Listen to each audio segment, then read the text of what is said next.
రహస్య సాధనలు యూట్యూబ్ ఛానల్కి స్వాగతం. నిన్నటి వీడియోలో స్వప్నదోషం అంటే ఏమిటి, స్వప్నదోష ప్రభావము మంత్ర సాధనలు చేస్తున్న సాధకులపైన పడిన సందర్భాలలో వారి యొక్క సాధనలు మధ్యలోనే ఏ ప్రకారంగా ఆగిపోతాయి, సాధన ఏ ప్రకారంగా ఖండితమవుతుంది క్షుణ్ణంగా నిన్నటి వీడియోలో వివరించడం జరిగింది. ఈ రోజున స్వప్నదోషం జరగకుండా మంత్ర అనుష్ఠానాలలో స్వప్నదోషం ప్రభావం అనేది పడకుండా ఒక గుప్తమైన కట్టు విద్యను ఈ వీడియో ద్వారా మీకు అందించడం జరుగుతుంది.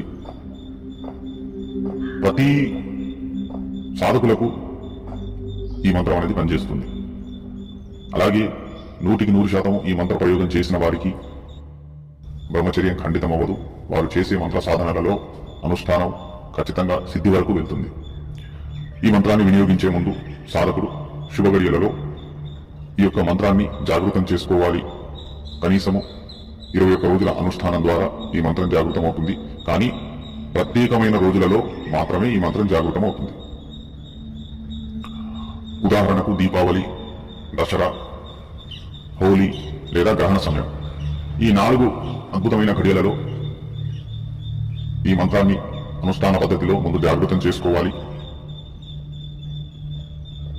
శివాలయం వెళ్లి సూర్యాస్తమయ సమయంలో రుద్రాక్షమాల ద్వారా ఈ మంత్ర జపం చేసుకోవాలి. ముందుగా పరమశివుడితో ప్రార్థన చేసుకుని, స్వామి, నేను ఈ స్వప్నదోష కట్టు విద్యను, వీర్యస్తంభన విద్యను సిద్ధి చేసుకోబోతున్నాను. నా మంత్ర అనుష్ఠానాలలో ఈ యొక్క మంత్రం చాలా ఉపయోగపడుతుంది. ఖచ్చితంగా నాకు ఈ మంత్ర సిద్ధి ఉండాలి. నేను మంత్ర అనుష్ఠానాలలో సిద్ధి వరకు వెళ్ళడానికి కనుక నేను ఈ రోజు నుంచి ఈ అనుష్ఠానాన్ని 21 రోజుల పాటుగా అఖండ బ్రహ్మచర్యాన్ని పాటిస్తూ చేస్తాను. ఈ మంత్రం యొక్క శక్తిని నాకు ప్రసాదించండి.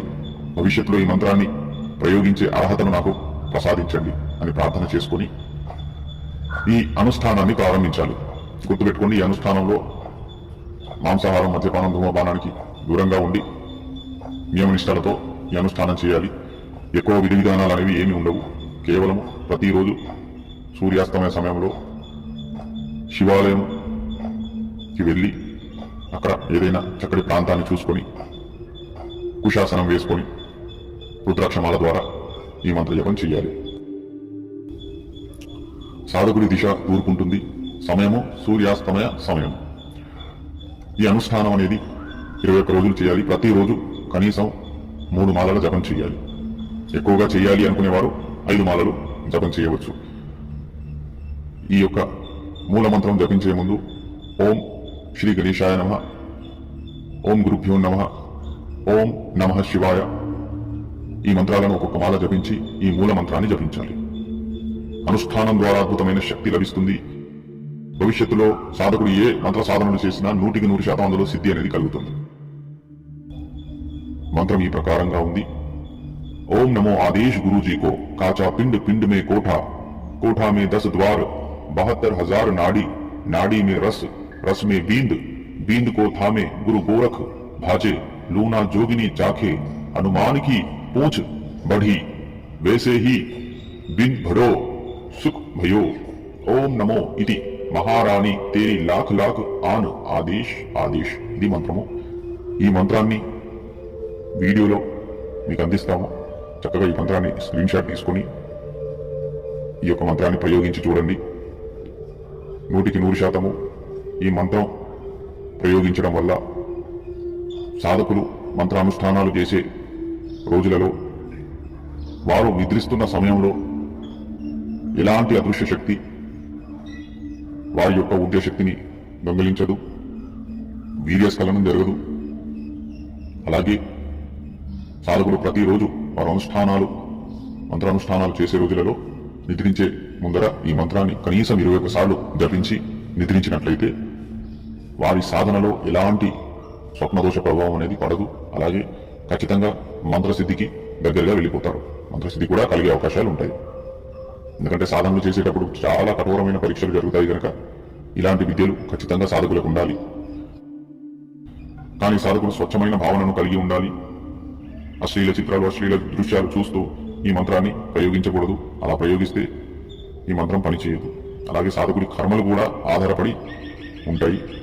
వారు ఆ సిద్ధిని పొందాలా లేదా అనేది కూడా కర్మల మీద కూడా ఆధారపడి ఉంటుంది. కాబట్టి ఈ మంత్ర ప్రయోగం చేసేవారు కూడా చాలా జాగ్రత్తగా అన్ని నియమనిష్టలు చేసేవారు మాత్రమే ఈ మంత్ర ప్రయోగం చేయండి. తద్వారా 100% వారు భవిష్యత్తులో చేసే ప్రతి సాధనలో సిద్ధి కలిగే అవకాశాలు అధికంగా ఉంటాయి.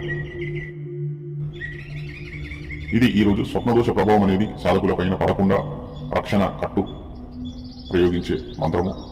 ఈ మంత్రం అనేది ప్రతి సాధకుడికి అవసరం, సాధన చేసే ప్రతి సాధకుడికి అవసరం. బ్రహ్మచర్యం ఖండితం కాకుండా ఉండేందుకు ఈ మంత్రాన్ని వినియోగించాలి. కనుక ఈ యొక్క వీడియో లింకును దాదాపు ఎవరైతే మంత్ర అనుష్ఠానాలు మంత్ర సాధనలు కఠోరంగా చేస్తుంటారో, మాటి మాటికి మంత్ర అనుష్ఠానాలలో సిద్ధులు కలగకుండా విఫలమవుతుంటారో వారందరి వరకు ఈ వీడియోని షేర్ చేయండి. తద్వారా వారు వారి సాధనలలో సిద్ధులు పొందే అవకాశాలు ఉంటాయి, వారి యొక్క గమ్యానికి చేరుకునే అవకాశాలు ఉంటాయి. పుణ్యకర్మలలో మీరు కూడా భాగస్వామ్యం పంచుకునే విధంగా ఇది ఒక అద్భుతమైన అవకాశం అని కూడా అనుకోవచ్చు. ఎందుకంటే ఒకరి మంత్రసిద్ధిని పొందే విధంగా మనం ఏదో ఒక రూపంలో సహాయపడుతున్నామంటే అది కూడా ఒక రకంగా పుణ్యకర్మనే. అలాగే ప్రతి సాధకుడు ఈ మంత్రాన్ని ప్రయోగించండి. ఖచ్చితంగా వారికి ఎలాంటి స్వప్నదోష ప్రభావం అనేది సాధన కాలంలో పడదు, బ్రహ్మచర్యం ఖండితం కాదు. అలాగే మంత్రసిద్ధి ఖచ్చితంగా అవుతుంది. ఏ మంత్ర సాధనలో అయినా సిద్ధి ఖచ్చితంగా అవుతుంది. మరలా ఒకసారి చెప్తున్నాను, ఈ మంత్రాన్ని జాగృతం చేసుకున్న తర్వాత 21 రోజులు శివాలయంలో ఈ మంత్రాన్ని జాగృతం చేసుకున్న తర్వాత మంత్ర ప్రయోగం ఈ ప్రకారంగా ఉంటుంది.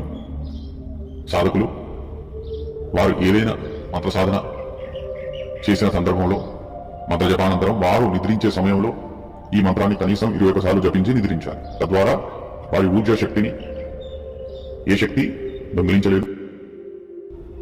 అలాగే బీజస్ఖలనం జరగదు, స్వప్నదోషం ప్రభావం అనేది పడదు. తద్వారా మంత్రసిద్ధి కలుగుతుంది. జై మకాళి, జై శ్రీమంతాలు.